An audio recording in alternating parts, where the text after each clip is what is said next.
Ένα γρήγορο tour πριν έρθει ο Ράιαν στο δωμάτιο.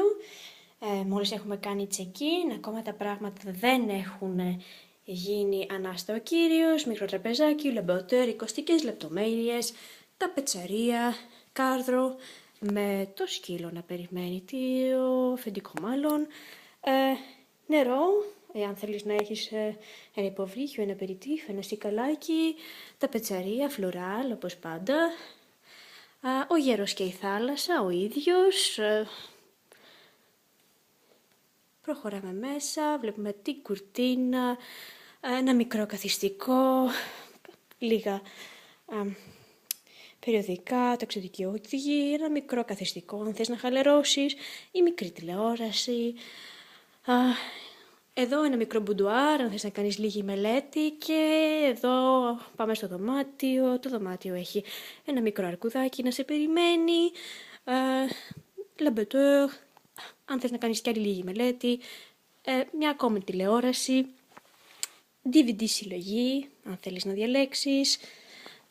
Εδώ βλέπουμε την ντουλάπα, μέσα στην ντουλάπα τα παλτά μας, κάτω τα παλτά, χρηματοκιβώτιο που δεν φαίνεται, βραστήρας και μικρή κουραμάνα να σε περιμένει.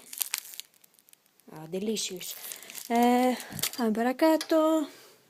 Εδώ κρύβεται η σιδερόστρα, οι τσίτσιδες, εδώ τα πράγματά μου, εδώ ο μεγάλος καθρέφτης, και πάμε στην τουαλέτα, η τουαλέτα που δεν ξέρω ακόμα που είναι το φως. Πού είναι το φως, δεν ξέρω που είναι το φως. Πρέπει να ανοίξουμε το φως. Πού είναι το φως, πού είναι το φως, εδώ είναι το φως.